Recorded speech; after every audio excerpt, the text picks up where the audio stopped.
Ito na, dininig na talaga sa Senado. Nako, yari ka ngayon, Vice Ganda. Hindi lang pala si Tatay Digong ang pinagtripan mo. Loko-loko talaga tong bakla na to. Ayan. O yan, yung mga yung mga nagsasabi na mabaho yung mga DDS. Ito nga ang kabahuan ng DDS eh. Ito nga ang kasi yung mga taga Davao, yung mga DDS may prinsipyo talaga yan. Kung ano yung tama, yun talaga ang gagawin. Kaya ngayon, yari ka ngayon, Vice Ganda. Ayan na, pinatawag na sa Senado. Yari ka ngayon.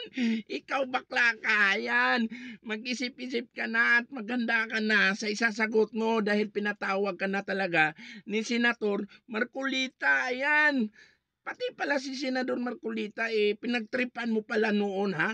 Ito, loko-loko talaga tong bakla na to. Iba talaga tong mantrip no? Kaya ayan, ngayon, manda ka ngayon. Ito, pakinggan niyo itong sinasabi ni Marcolita. Tingnan ninyo pakinggan ninyo to kung paano siya binastos din nitong bakla na si Vice Ganda. Ayan, huli ka ngayon, patay ka ngayon, Vice Gandang. Syukla ka. Ayan.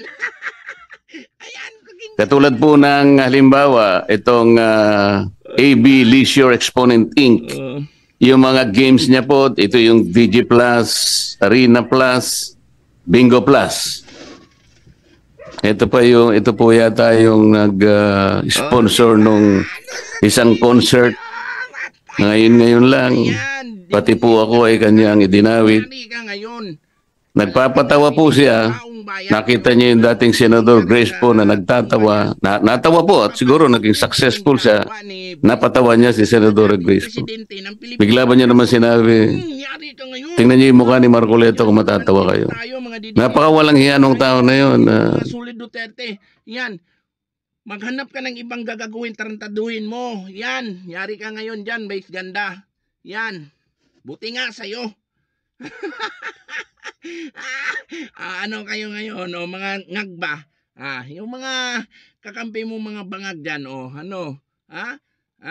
nandiyan ba yung mga sabi-sabi ninyo, nagkakaisa-isa kayo pag mga sa Duterte talaga na issue talagang sumasagot at talagang nag-iingay din tong mga itong mga ngagba na to Yari ka ngayon yan.